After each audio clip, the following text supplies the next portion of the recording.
새로운 출발을 위하여 자, 한 해 오늘 마지막 날이고 마지막 주일입니다.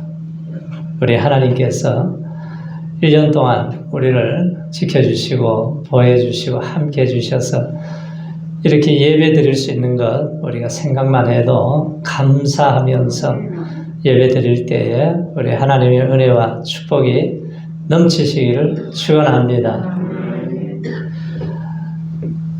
자, 한 해 동안 우리가 살아오면서 좋은 일도 있고 힘든 일도 있고 또 어려운 일도 있고 또 사람과의 만남이 좋아질 때도 있고 또 힘들어질 때가 있어요.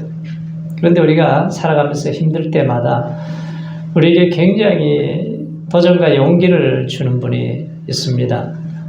1993년 노벨 평화상을 탄 넬슨 만델라 대통령이죠. 그분이 흑인과 백인 간의 이 갈등 속에서 참 많은 고통을 당했어요. 그래서 그가 종신형을 받고 감옥에 들어가는데 27년 동안 감옥에서 살았습니다. 그러면서 이제 은밀하게 민중을 이끌었는데 그가 이제 나오게 되죠. 그런데 나올 때 보면은 아주 건강한 모습으로 나와요.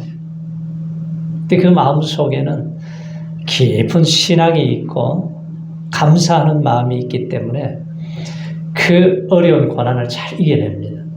많은 사람들이 죽어갔지만 그는 끝까지 살아서 나와서 민주적인 선거 방식으로 선거를 해서 대통령이 되죠. 그러니까 남아프리카 공화국의 미래를 많은 사람들이 걱정했습니다. 그렇게 백인들이 고통을 당하고 아마 그 테러가 일어나든지 보복이 계속될 것이다. 그렇게 걱정을 했는데 만델라는 정치적인 보복을 다 끊어버렸어요. 그리고 흑백의 화합을 위해서 간염과 화해 정치를 하기 시작합니다. 혁명 대신에 백인 지도자들과 만나서 대화를 하고 대화를 통해서 모든 것을 다 풀어나가는 그래서 평화를 만들었습니다. 그가 대통령 취임사에서 우리 모두의 상처를 치유할 시간이 왔습니다. 우리를 갈라놓은 공간을 채울 다리를 놓아야 할 때가 왔습니다. 새 시작을 할 시간이 다가왔습니다.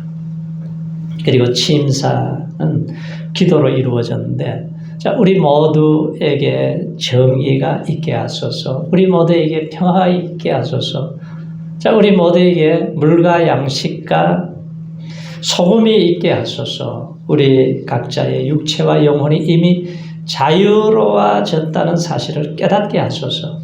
그러니까 350년 동안 이 흑백 간의 갈등의 종지부를 다 찍어버렸어요. 그리고 새로운 나라를 시작하려고 할 때에 이 분노와 보복 대신에 용서와 화합과 간용의 정책을 쓰면서 새로운 세계 문을 활짝 열었습니다. 그래서 그때의 그분의 하는 일에 그 감동이 아직도 식어지지 않고 있어요. 자, 오늘 우리가 읽은 이 본문에는 자, 욥과 그 세 친구들에게 하신 말씀인데 자, 욥은 하나님의 인정을 받았어요. 동방의 의인이요 하나님을 경외하는 칭찬받은 사람이죠. 그런데 마귀의 참소로 인해서 엄청난 고통이 옵니다. 동방에서의 최고 부자가 하루아침에 거지가 되어버렸어요. 그렇게 신앙 좋은 10명의 자녀들이 하루아침에 죽었습니다. 몸에 병이 나가지고 부스럼이 나오고 고름이 터져 나와요. 그리고 아내는 욥을 떠나가 버렸습니다. 자, 고통받은 욥의 소식을 듣고 그를 위로하기 위해서 3명의 친구가 찾아왔어요. 엘리바스, 빌다, 소발이 와서 너무나 이 처참한 광경 앞에 일주일 동안 한마디 말을 못하는 거예요. 너무너무 비참해서. 예? 옷을 찢고 가슴 아파하면서 그렇게 지내다가 일주일이 지나자 이제 입을 열어서 말을 합니다. 위로 한답시고 말을 하는데 이 사람들의 입에서 나오는 말은 위로가 아니에요. 자꾸 책망하고 정죄하고 충고한다고 하지만 야, 내가 무슨 죄를 그렇게 많이 지어서 이렇게 재앙이 오고 고통이 오게 되었느냐. 하나님 앞에 회개하라 그래요. 근데 세 친구가 번갈아 가면서 정죄를 하는데 이 4장에서부터 31장까지 27장 분량으로 계속해서 논쟁을 벌이는 말씀이 나오는데 이 세 명의 친구들이 한 말은 보니까 211절이에요. 근데 욥이 변론을 하는 말이 457절이나 됩니다. 끝으로 침묵으로 이제 맺는데 변론이 끝난 다음에 욥이 비로소 하나님께서 욥에게 나타나셨어요. 참, 이 고난이 보통 고난이 아니에요. 이 고난 가정에서 하나님을 만나고 나니까 욥의 신앙이 변화된 거예요. 우리에게 오는 고난이 신앙으로 잘 소화를 하면은 그것이 나에게는 큰 축복이 됩니다. 고난 올 때 도망가면은 망하지만 이 고난을 이겨내야 돼요. 그래서 오늘 5절에 보세요. 5절에 보면은 욥의 신앙이 어떻게 변화되었는가를 말씀하잖아요. 같이 읽어보세요. 시작. 내가 주께 대하여 귀로 듣기만 하였었다니 이제는 눈으로 주를 배우나이다. 자, 귀로만 듣던 신앙이 그 고난을 잘 통과하고 나니까 눈으로 보는 신앙으로 바뀌었어요. 이 큰 고난이 하나님을 깊이 만나는 시간이 된 겁니다. 자, 그가 눈으로 본 하나님은 전능하시고 완전하신 하나님이셨어요. 2절에서 그랬잖아요. 주께서 무소불능하시오며 무슨 경영이든지 못 들이실 것이 없는 줄 아오니 주님의 계획은 어김없이 이루어진다는 것 제가 깨달았습니다. 고난 중에 욥은 하나님에 대해서 불만이 많았어요. 친구들과 논쟁을 계속하는 동안에 불만이 순간순간 튀어나왔어요. 그래서 욥기서 10장에 보면은 산다는 것이 이렇게 괴롭구나. 나는 이제 원통함을 참지 않고 다 털어놓고 내 영혼의 괴로움을 다 말하겠다. 내가 하나님께 아뢰겠다. 나를 죄인 취급하지 마십시오. 무슨 일로 나 같은 자가 다투는지 알려주십시오. 주께서 손수 만드신 이 몸은 학대하고 멸시하시면서도 악인이 세운 계획은 잘만 되게 하시니 그것이 주님께 무슨 유익이라도 됩니까? 이렇게 항변을 해요. 그러면서 13장에 가서는 기도 형식으로 또 항변을 하는데 내가 지은 죄가 뭡니까 하나님? 내가 무슨 잘못을 저질렀습니까? 내가 어떤 범죄와 연루되어 있습니까? 어찌하여 주께서 나를 피하십니까? 어찌하여 주께서 나를 원수로 여기십니까? 주께서는 줄곧 나를 위협하시나이까? 나는 바람에 날리는 나무 같을 뿐입니다. 주께서 지금 마른 지푸라기 같은 나를 공격하고 계십니까? 그래요. 자, 욥은 자신이 이토록 가혹한 고난을 받아야 하는 이유를 알지를 못했어요. 그래서 자신을 이 지경으로 몰아가시는 하나님을 알 수 없다는 말이잖아요. 그런데 이 고난을 지나가면서 하나님을 만났어요. 하나님을 만나니까 오해가 다 풀려버린 거예요. 여러분들 하나님이 오해하는 거 있으세요? 하나님을 만나시기 바랍니다. 하나님을 만나야 해결이 되는 거예요. 그때서야 하나님이 나를 얼마나 사랑하시는지, 왜 자신을 고난으로 이끄셨는지 하나님의 크고 놀라운 섭리를 깨닫고 난 다음에 하나님 앞에 회개를 하는 거예요. 자, 3절에 보세요. 3절에 보면은 욥이 깨닫게 된 거죠. 자, 시작. 무지한 말로 이치를 가리우는 자가 누구니까? 내가 스스로 깨달을 수 없는 일을 말하였고 스스로 알 수 없고 헤아리기 어려운 일을 말하였나이다. 잘 알지도 못하면서 감히 주님의 뜻을 흐려 놓으려 한 자가 바로 접니다.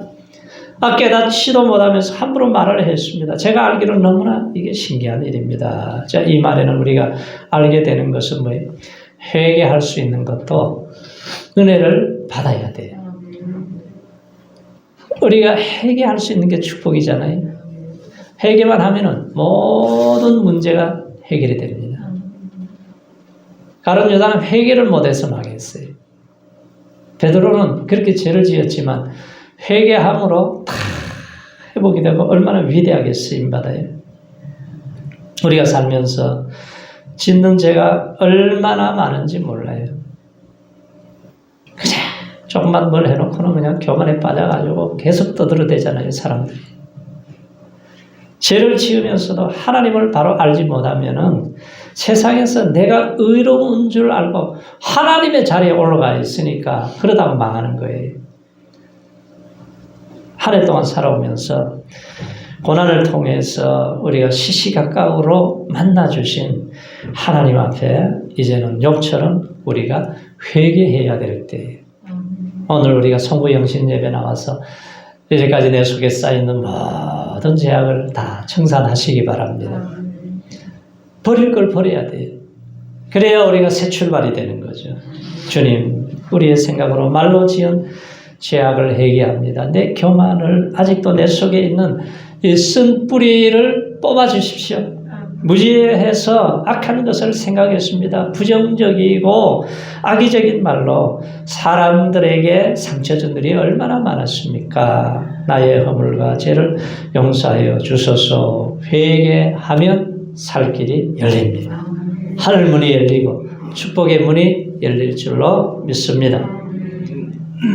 자, 주님께서 욥에게 말씀을 마치신 다음에 대만 사람 엘리바스가 이렇게 말해요. 내가 너와 내 두 친구에게 분노한 것은 너희가 나를 두고 말할 때에 내 종 욥처럼 옳게 말하지 못하였기 때문이다. 자, 이제 너희는 수송아지 7마리, 순양 7마리를 가지고 와서 마련해서 내 종 욥에게 가지고 가서 너희가 용서받을 수 있도록 번제를 드리라. 너가 이 짐승을 끌고 와서 욥 앞에 와서 번제를 드리라. 그러면 욥이 너희를 위해서 용서해 달라고 빌면 내가 그의 기도를 들어줄 것이다. 그러니까 너희가 나를 두고 말을 할 때에 내 종 욥처럼 말하지 않고 어리석게 말하였지만 내가 그대로 갚지를 않겠다는 거예요. 자, 우리가 이 말씀으로 우리에게 깨닫게 하시는 용서에 관한 교훈이 있잖아요. 용서는 뭐예요? 내가 상처를 준 사람들을 우리가 찾아가서 용서를 해야죠. 상대방은 내게 상처를 입히고도 아무 일이 없는 것 같이 생각하는데 나만 힘들어하고 괴로워하는 경우에 용서가 쉽지가 않죠. 그래, 한 가지 분명히 알아야 될 것은 어떻게 하든 내가 용서를 하지 않으면은 내가 살지를 못해. 하나님과도 막혀버리고 다 막혀버리는 거예요. 그러니까 내가 용서를 해야 내가 살 수가 있습니다. 그런데 내 힘으로 용서를 할 수가 있나요? 내가 무슨 능력이 있다고 사람을 용서를 할 수가 있어요? 하나님께서 나 같은 죄인을 정말 쓰레기통에 들어가야 되고 지옥에 떨어져야 되는데 십자가의 사랑으로 나를 용서해 주신 것을 깨달을 때에 야, 내가 너를 용서해 줬는데 너도 용서해 줘야 내가 받는다는 거예요. 그러니까 내가 용서를 해야 내가 사는 거예요. 그렇지 않으면 내 속에 분노와 원망과 부정적인 생각이 가득 차 있게 되면은 내 속에 미움과 분노와 증오와 저주로 가득 차 있을 때에 내가 병이 들어버리는 거예요. 근심을 하게 되면 뼈가 썩어 들어간다고 그러잖아요. 왜 사람들이 병이 들어요? 이 관계 속에서 이 상처와 고통이 고름이 돼가지고 썩어서 병이 되는 거예요. 그래서 우리가 용서를 하고 용서를 받을 수가 있어야 됩니다. 사람들이 죄를 짓고 살아가는 모습을 보면서 베드로가 그래요. 예수님, 저 죄를 지은 사람 몇 번이나 용서해 줄까? 7번 정도면 되겠지요? 그랬더니 아니다.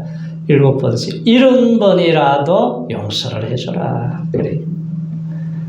자, 욥의 친구들이 진리라는 명목으로 참이라는 막대기로 욥을 치면서 계속해서 정죄하고 괴롭힙니다. 자, 욥은 자기가 도무지 이해를 못하고 회개를 독촉하는 친구들이 볼수록 원망스러워요. 그래서 계속 변론을 하는 거예요. 한치의 양보도 하지 않고 많은 시간을 논쟁을 벌입니다. 그런데 하나님께서는 욥으로 하여금 그 친구들을 용서하는 기도를 하라고 그래요.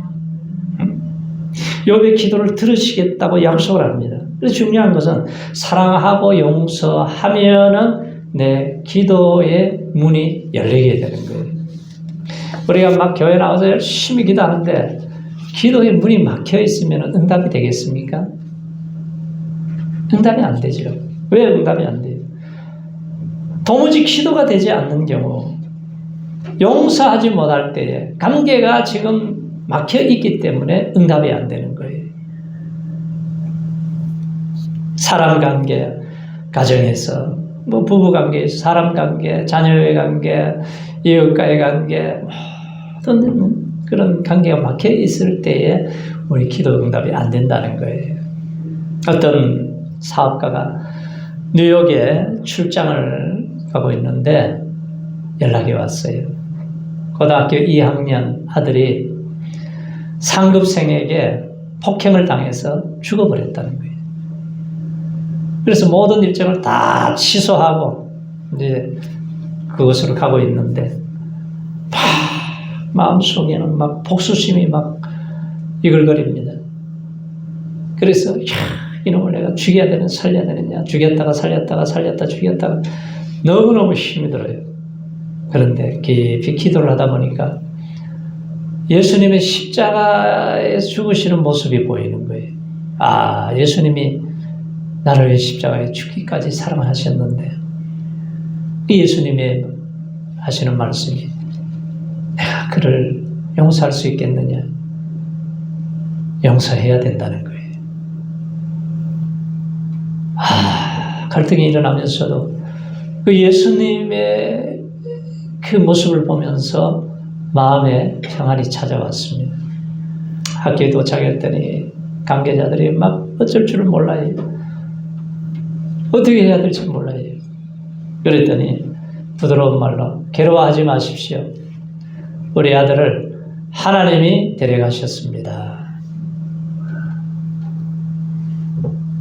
처음엔 저도 복수해야 되겠다고 하는 증오심이 불탔지만 예수님이 나를 위해 죽으시고 용서해 주셨는데 내가 그를 용서합니다. 너무 걱정하지 마세요. 그리고 검사에게 탄원서를 보내서 간대하게 처리해 달라고 부탁을 했어요. 그렇지 않고 이 사람이 평생 그 원한을 품고 있으면 자기 자신이 병들어 죽습니다. 근데 용서를 하니까 자유로워지는 거예요. 평안이 찾아오는 거예요. 우리가 진정으로 회개하면은 하나님은 어떻게 죄를 기억지도 아니하신다고 그랬습니다. 자, 하나님과 바른 관계를 열기 위해서는 내가 기도를 열기 위해서는 사람들을 용서하는 거예요. 아직까지 이 용서가 안 된 부분이 있으면 오늘 해가 지기 전에 성부영신 예배 나와서 잘 청산하시기를 축원합니다. 한 해가 접어가는 이 마당에 잊지 말고 해야 할 것이 우리가 굳이 상대방을 찾아가지 못한다 할지라도 내 속에 응어리진 이것을 다 풀어버려야 돼요. 풀고 그리고 시간이 되면 만나서 화요를 해서 이것이 풀어져야 됩니다. 나 같은 죄인을 십자가에 죽기까지 사랑해 주셨는데, 야, 내가 너를 용서한 것 같이 너도 용서해야 된다. 우리가 예배할 수 있는 이 은혜를 주신 것이 얼마나 감사해요. 그런데 회개하고 용서하면은 그 다음에 하나님이 일을 하시는 거예요. 오늘 10절 말씀을 보세요. 하나님이 어떤 일을 하시는가? 10절에 다 같이 시작. 욥이 그 벗들을 위하여 빌매 여호와께서 욥의 공경을 돌이키시고 욥에게 그전 소유보다 갑절이나 주신지라. 할렐루야. 자, 주님께서 자기 친구를 용서해 주라는 기도를 드리고 난 다음에 욥의 잃어버린 재산을 다 회복하는데 갑절로 회복을 시켜주신 거예요. 이전 것보다 갑절을. 자, 친구들을 용서하는 기도, 축복하는 기도를 드린 욥을 하나님께서 기꺼이 받으셨어요. 고넬료가 기도하자 하나님이 기억해 주시니까 놀라운 일이 일어나요. 한나의 기도를 하나님이 생각만 해 주셔도 해결이 되잖아요. 정말 중요한 것은 바로 그 다음에 일어나는 일이에요. 욥의 삶의 회복과 축복이 시작이 되었다는 것입니다. 고난받기 전에 욥의 상태보다도 갑절이나 은혜를 주셨다는 거예요. 우리가 한나가 아들을 낳지 못해서 정말 한탄을 하잖아요. 한나가 시집을 갔지만 아기가 안 태어나는데 첩이 들어와서 아들을 쑥 놓더니 얼마나 대적이 돼가지고 마음을 뒤집어 놓고 격동을 시켜요. 근데 사람들이 괴롭죠. 밥도 먹지 못하고 너무나 고통스러워요. 그런데 그가 그 고통 때문에 성전에 뛰어 올라가서 하나님 앞에 기도하고 통곡하고 눈물을 흘리면서 간구하기 시작하자 엘리 제사장이 야, 너의 기도한 것을 허락해 주기를 바란다. 기도하고 나니까 모든 통분함, 격분이 눈 녹듯이 녹아버려요. 그리고 관계가 회복되고 하나님의 은혜가 임하니까 사무엘이 태어나서 이스라엘이 망해가는 나라를 살리고 회복시키는 큰 역사를 만드는 국부가 되었습니다. 분노하는 마음에는 하나님의 축복이 없어요. 새날이 밝았다고 새로운 역사가 시작됩니까? 그렇지 않아요. 우리가 이사를 갔다고 새로운 것이 시작이 됩니까? 그렇지 않습니다. 진정으로 마음속에 미워하고 응어리진 것을 십자가에 못 박고 십자가의 사랑을 부음받을 때, 용서할 때, 관계가 회복될 때에 시작이 된다는 거예요. 우리가 사람을 용서하고 나갈 때 새로운 하나님의 축복의 문이 열리게 됩니다. 너는 하나님과 화목하고 평안하라 그리하면 복이 내게 임하리라 그랬어요. 미국 연방교도소에서 18년 동안 복역했던 에드워드 부커라고 하는 사람이 있어요. 이분이 엄마 아빠가 맨날 싸움질 하다가 5살 때 이혼하는 거 봤어요. 그 마음에 큰 상처가 있습니다. 그리고 8살 때는 아동보호소에 들어가가지고 또 죄를 짓고 소년원에 수감됐다가 탈옥을 했다가 또 계속 너무너무 고통을 당하니까 정신병원에 입원을 했다가 또 나오고 나중에는 마약 거래를 하다가 무장강도 혐의로 체포가 돼가지고 18년 동안 감옥에 있어요. 그런데 감옥에서 그의 인생이 완전히 바뀌어졌습니다. 근데 감옥 안에 있는 사람 중에 사형수가 있는데 언제 죽을지 모르는 사람이 계속해서 소설을 쓰는 거예요. 글을 쓰고 있습니다. 야, 내일 모레면 죽을 사람이 어떻게 저럴 수가 있을까? 그때 그가 굉장히 감동을 받고 나도 뭔가 글을 좀 썼으면 좋겠다 하는 마음을 받아요. 그래서 고전이라고 하는 책은 감옥 안에 있을 때 시간밖에 없잖아요. 그러니까 고전이라고 하는 책을 다 섭렵을 하고 읽고 그리고 계속해서 그곳에서 자기도 노력을 하는데 18년 동안 감옥에서 장편 소설을 6편을 써요. 단편 소설을 50편을 씁니다. 41세가 되어서 감옥에 나왔습니다. 감옥에 나와서도 아침, 점심, 저녁으로 계속 글을 써요. 왜냐하면 그거 안 하면 자기가 또 무슨 일을 저지를지 어떻게 타락할지 몰라요. 그러니까 계속해서 글을 쓰면서 연구를 하고 그렇게 했더니 인정을 받기 시작하는데 영화 제작자로부터 교섭이 들어왔어요. 그래 각본을 쓴 영화가 만들어졌는데 오스카상 후보를 오르게 됩니다. 미스터 블루라고 하는 문학상 후보까지 올라가게 되었어요. 그래서 한 시간도 내가 1분 1초도 한순간도 헛되게 보내지 않을 거야. 그 각오를 하고 그가 책을 읽고 글을 쓰기 시작하면서 그는 소설가로서 대성공을 하게 된 거예요. 그렇게 상처를 받고 고통 속에 살던 사람도 새롭게 변화가 될 수가 있다는 거예요. 우리가 예수님 안에 들어오면, 하나님 안에 들어오면 보라 새 것이 되었다. 새로운 피조물이 되었다는 거예요. 사람이 어떻게 변화가 됩니까? 예수를 만나야 돼요. 예수 안에 들어갈 때에 변화가 일어나는 거죠. 그래서 우리는 한 해의 마지막 날을 우리 하나님 앞에서 보내고 있습니다. 새해가 다가오고 있어요. 그래서 회개할 것은 회개하고, 회개도 내 마음대로 됩니까? 교회 나와서 우리가 찬양하고 기도하다 보면은 하나님의 회개 영을 부어주셔야 되는 거예요. 내가 용서해야 될 것은 용서해야 되고, 주님의 십자가에 나 같은 죄인을 용서해 주셨는데 이 은혜를 우리가 부음받고 깨달아 알 때에, 십자가의 은혜가 임할 때에 우리가 회복과 축복의 역사가 일어나게 될 줄로 믿습니다. 욥이 그렇게 고난을 당하고 망한 인생이었지만, 그런데 그걸 잘 통과할 때에 하나님께서는 갑절의 복을 주시잖아요.